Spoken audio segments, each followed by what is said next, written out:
नमस्कार, मैं हूं डॉक्टर शैलेंद्र।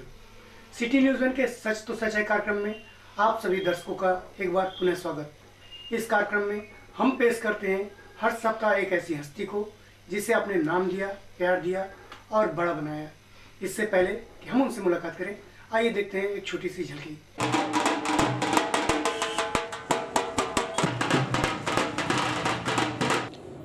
एक संभ्रांत उच्च शिक्षित परिवार में जन्मे अनुपम तिवारी जी का रुझान बचपन से ही बास्केटबॉल के खेल में रहा।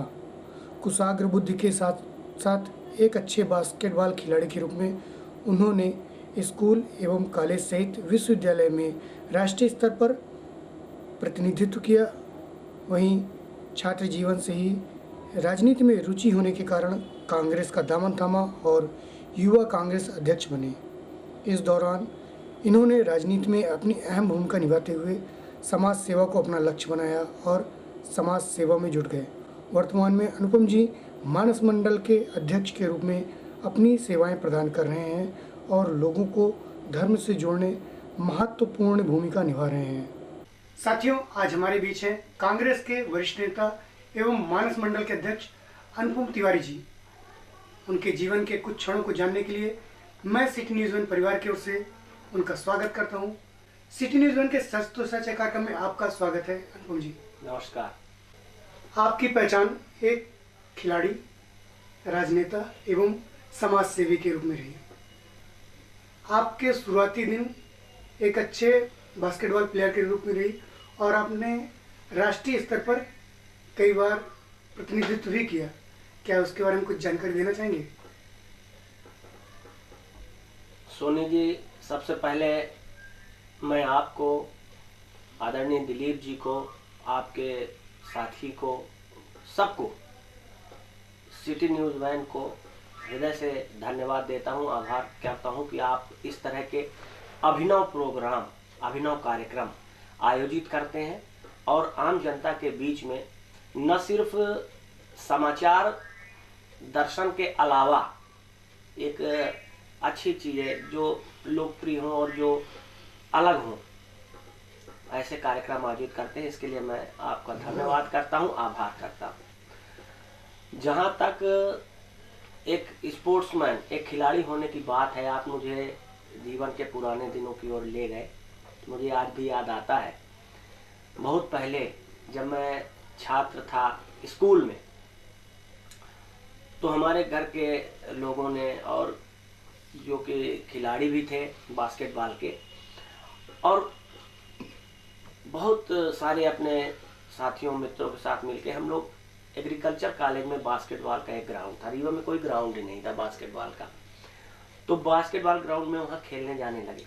धीरे धीरे उससे हम लोगों का एक अंदर से उत्सुकता और एक अंदर से खेलने के लिए, और पहले भी मैं बचपन से मेरी आदत थी, मैं सुबह उठ जाता था, खेलता था, दौड़ने जाया करता था, तो फिर मन लग गया बास्केटबॉल खेलने में। तो धीरे धीरे स्कूल में, स्कूल स्तर पर जितनी प्रतियोगिता होती उसमें भी राज्य स्तर पर, जिला, संभाग, राज्य खेला मैंने। फिर रीवा में कोई बास्केटबॉल का ग्राउंड नहीं था, तो हम लोग राजनीति से पहले भी छात्र जीवन से जुड़े थे, तो मन में एक विचार आया कि किसी तरह से रीवा में एक बास्केटबॉल का ग्राउंड होना चाहिए। तो आदर्श विज्ञान महाविद्यालय में मिट्टी का कोर्ट था, उसमें जब हम लोग खेलते थे तो लाल होके निकलते थे, लाल मिट्टी थी। और एजी कॉलेज वालों ने अपना ग्राउंड बंद कर दिया। मार्तंड स्कूल में एक डामर का कोर्ट था, वो भी खराब हो गया था। तो फिर उस समय कमिश्नर राजयादा साहब थे, वो ये पार्क बनवा रहे थे, ऋतुराज पार्क। उसमें अपने अशोक खरे जी थे, वो भी बास्केटबॉल के बहुत खिलाड़ी थे और वो सीईओ थे। तो हम लोगों ने उनसे रिक्वेस्ट किया, उस समय कांग्रेस की सरकार थी और ज्ञानेन्द्र सिंह जी उसके अध्यक्ष थे, सुधार न्यास की। तो हमने इन सबको से रिक्वेस्ट किया और एक रीवा लीग करके टूर्नामेंट कराया और उसमें बुला के इन लोगों को घोषणा करवाई कि रीवा में एक बास्केटबॉल का ग्राउंड बनाया जाए। मतलब एक अभिनव प्रयास। तो ये ऋतुराज को पार्क में कोर्ट का उस समय पे बनवाने का ये किया गया, प्लान किया गया और फिर बना। वो हम लोग बड़ी मेहनत से हम लोगों ने किया था। अच्छा, इसको जब आपने प्लान किया होगा तो उस समय क्या परेशानियां ऐसी सामने आई? परेशानी है कि सहयोग नहीं करते थे लोग। लेकिन जो उस खेल के प्रति समर्पित थे, चिंतित थे उसको बढ़ाने के लिए, और फिर इसके बाद हम लोग वो बना और हम लोग खेले, और हम लोग फिर यूनिवर्सिटी में, और हमने यूनिवर्सिटी में 7 साल लगातार अपने विश्वविद्यालय का प्रतिनिधित्व किया।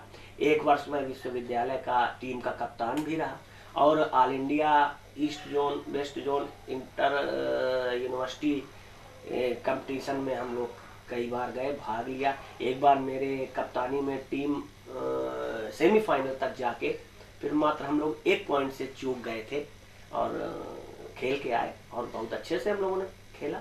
और बास्केटबॉल खूब दिन दोनों टाइम खूब मेहनत करते थे हम लोग।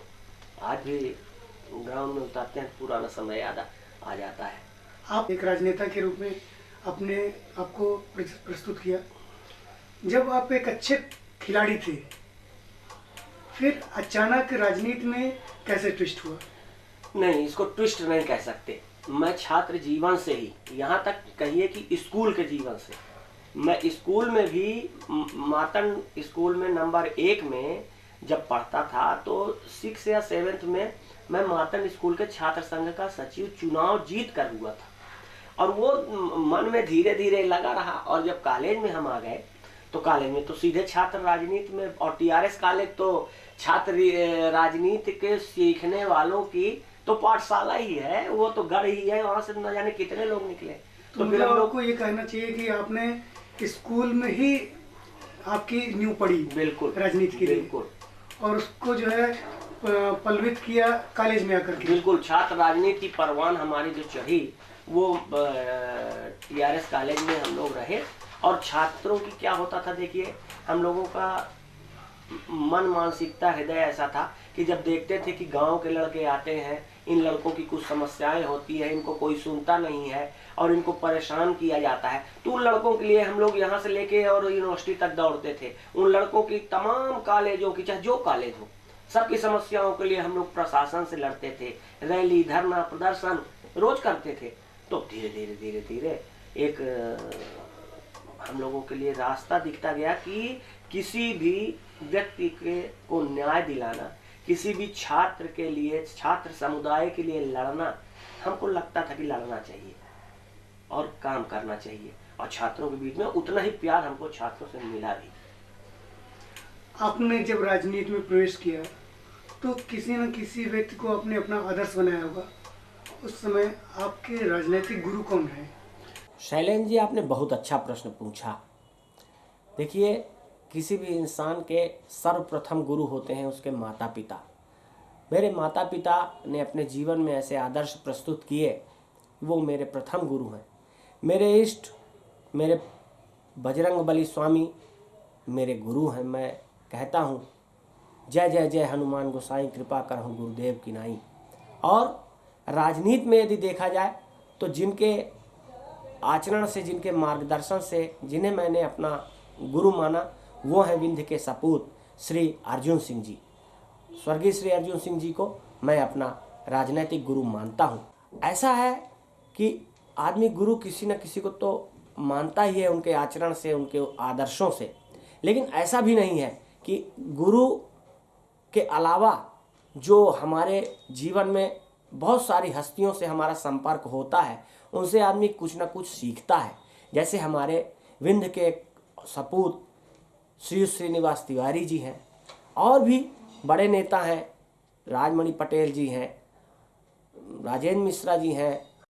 कहते हैं कि संघर्ष आदमी के जीवन में बना रहता है और बिना संघर्ष के कोई भी मुकाम नहीं मिलता है।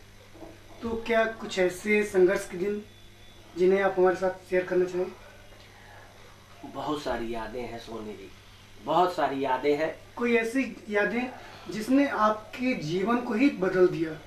एक बार हम लोग छात्रों के लिए आंदोलन कर रहे थे, और आंदोलन करते करते एक ऐसा समय आया कि जिला प्रशासन और छात्र समुदाय आमने सामने हो गया, और न वो झुक रहे थे न हम झुक रहे थे। अंत में ऐसी स्थिति आई कि हम लोगों को ये गिरफ्तार करके सिविल लाइन थाने ले गए, और वहाँ ये हम लोगों को दबाव बनाया जाने लगा कि आप लोग मुचलका भरिए, तभी हम आपको छोड़ेंगे। अब हमारे बीच के कुछ साथी तो सोच रहे थे कि ये चलो घर चला जाए, छोड़ दें। हमने कहा नहीं, हमने छात्रों की समस्या के लिए, उनके हित के लिए लड़ाई लड़ी है, और हम ये मन मानसिकता और आत्मा से समझते हैं कि हमने कोई गलत काम नहीं किया, कोई कानून नहीं तोड़ा, इसलिए हम मुचलका नहीं देंगे। मुचलका देने का अर्थ होता है कि हमने अपनी गलती मान लिया। अंत में प्रशासन से टकराव के चलते हम लोगों को जेल भेज दिया गया। हम लोग 2-3 दिन जेल में रहे। इसके बाद मध्य प्रदेश के तत्कालीन मुख्यमंत्री पंडित मोतीलाल वोरा जी को इस बात के पता चला कि रीवा में करीब 37-38 छात्र गिरफ्तार हैं जो अपनी मांगों को लेकर गए थे, और उनको गिरफ्तार कर लिया गया है और वो मुचलका देने को तैयार नहीं है। इसके बाद वहां से उन्होंने कहा कि लड़कों को छोड़ो, लड़के जो बात करनी चाहते हैं करें। इसके बाद हम लोगों को बिना शर्त रिहा किया गया और हम लोग जुलूस की शक्ल में सेंट्रल जेल से गुलाल उड़ाते हुए निकले। जेल के ताले टूट गए, हम सब साथी छूट गए, एक विजय जुलूस बना के। और इसके बाद हमको 3-4 लोगों को, जो प्रमुख छात्र नेता थे उस समय के तत्कालीन मुख्यमंत्री मोतीलाल वोरा जी ने ससम्मान एक श्यामला हिल्स भोपाल में बुलाया और हमारी बातें सुनी, और बातें सुन के उन्होंने कहा कि हम लोग छात्रों की समस्याओं के लिए हमेशा संवेदनशील हैं और जो भी करेंगे हम आपके हक में करेंगे। तो उस समय के बाद से हम लोगों के दिमाग में एक बात आई कि गलत के सामने झुकना नहीं, और लड़ाई लड़ना और संघर्ष करना है, और किसी भी हालत में हमको गलत के सामने किसी भी व्यक्ति को नहीं झुकना चाहिए। मतलब संघर्ष को फिर एक अपना लक्ष्य बना लिया। और इसी के बाद आप शायद समाज सेवा में भी आ गए। हाँ। आप अपनी जिंदगी का सफर कैसा देखते हैं? जिंदगी का सफर, ये प्रश्न जो है आपने बहुत अच्छा पूछा है। और मैं तो एक ऐसे परिवार से रहा जो उच्च शिक्षित और शिक्षा के क्षेत्र में कार्य करने वाला रहा। मैं स्पोर्ट्समैन से शुरू किया, फिर थोड़ा सा अपने, देखिए जीवन है, जीवन में आदमी को राजनीति और खेल और इनके अलावा पारिवारिक आवश्यकताएं भी होती हैं, बहुत सारे पड़ाव आते हैं। तो कुछ हमने बिजनेस भी किया। फिर बाद में करते कराते फिर हम यूथ कांग्रेस में आए। छात्र जीवन में हम लोग एनसीसी में भी थे, तमाम कैंप आर्मी अटैचमेंट के किए। अभी आकाशवाणी में भी 10 साल मैंने युवावाणी कार्यक्रम की कंपेयरिंग की, और मेन कार्यक्रमों में मैं अनाउंसर रहा, कैजुअल अनाउंसर। इस तरह से करते कराते मैं कुछ दिनों मैंने बहुत सारे काम। लेकिन जिंदगी के इस सफर में मैं ये जरूर कहता हूँ, ईश्वर को याद करके, कि मुझे तूने मालिक बहुत कुछ दिया है, तेरा शुक्रिया है, बहुत शुक्रिया है। कुछ ऐसी यादें आपके उदास मन को फिर से मुस्कुराहट से भर देती हैं, कोई ऐसी याद? बहुत सारी यादें हैं, बहुत सारे आनंद के क्षण जीवन के ऐसे हैं, बहुत सारे होते हैं। जब आदमी अपने साथियों के साथ रहता है, घर परिवार में रहता है, तो होता है ये। और एक आध यादें जरूर हैं। हम लोग गिरफ्तार होके जेल में थे, तो साथ में बैठते थे, तो बैठ के, अच्छा, छात्रों के लिए जेलर ने एक अलग बैरक कर दिया था, ये सामान्य कैदियों के साथ नहीं रहेंगे, हम लोगों का खाना अलग बनता था, हम लोग का सब। तो हम लोग बैठ जाते थे सब साथ में, क्योंकि ये था कि मुचलका भरना नहीं है तो बाहर जाने का पक्का नहीं है कि कब छूटेंगे, और ये तय था कि जितने दिन भी रहेंगे पर इनसे झुकेंगे नहीं। तो बैठ के हम लोग गाने गाने लगते थे, और सब तुम भी गाओ, तुम भी गाओ, तुम गाना नहीं गा तो तुम भाषण दो, सबके साथ सबको एक टास्क दिया जाता था। और खूब हम लोग गाना गाते थे, खूब आनंद करते थे।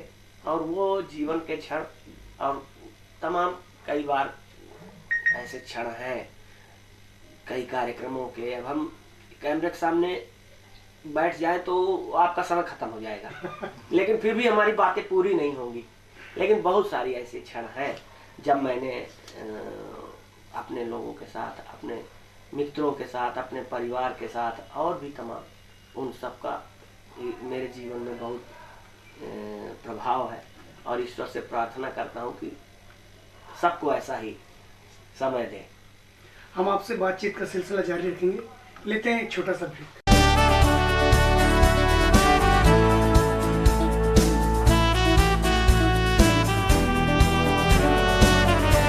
Golden Video in front of Bhukan Pansari, Fort Road, Riva.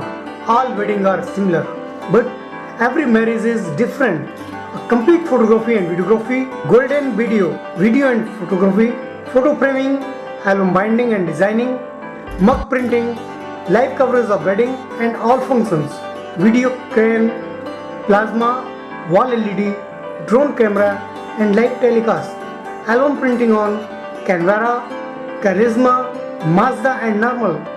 Our services pre and post wedding shoot, short film and documentary, portfolios, candid shoot, drone shoot, live LED wall and kids photography. Contact for wedding functions and your special events. Golden Video. Address in front of Bhukan Pansari, Fort Road, Riva. Our contact 9424622706 7415668823. Golden Video.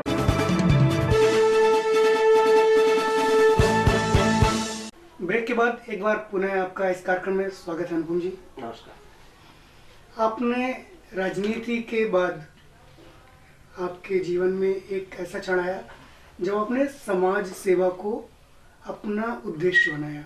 समाज सेवा अपने आप में एक बहुत बड़ा कार्य है, ये मिशन है, ये एक तरह का तन पवित्र सेवा किए और धन पवित्र कर दान और मन पवित्र हरि भजन कर होत विविध कल्याण, ये हमारे पूर्वज कह गए हैं।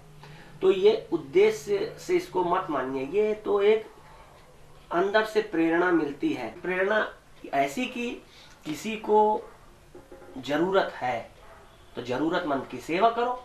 जब जरूरत आप देखते हो कि समाज में कभी ऐसी परिस्थितियां आती हैं, जैसे अभी आपने देखा एक समय अभी भी चल रहा है, कोरोना के समय लोग काम नहीं है, रोज कमाने वाले जिनको पास भोजन की कमी है, तो अगर ईश्वर ने हमको 2 रोटी दी है तो हमारा ये कर्तव्य है कि हम उसमें से एक रोटी उस व्यक्ति को दें जिसको रोटी नहीं मिल रही है।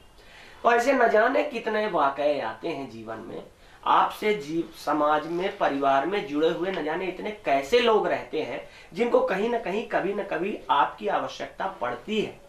और जब पड़ती है तो आप अगर इंसान हो तो आपके मन से निकलता है कि मदद करिए, साथ कीजिए, सहयोग दीजिए। एक वो पुराना है ना गाना, किसी की मुस्कुराहटों पे हो निसार, किसी का दर्द मिल सके तो ले उधार, और किसी के वास्ते हो तेरे दिल में प्यार, जीना इसी का नाम। बहुत खूब। जैसा कि आपने बताया कि आप स्वप्रेरित होकर के समाज सेवा के लिए आए और लोगों की समस्याओं को, जो उनकी परेशानी थी, उनको दूर करने की कोशिश की। बिल्कुल।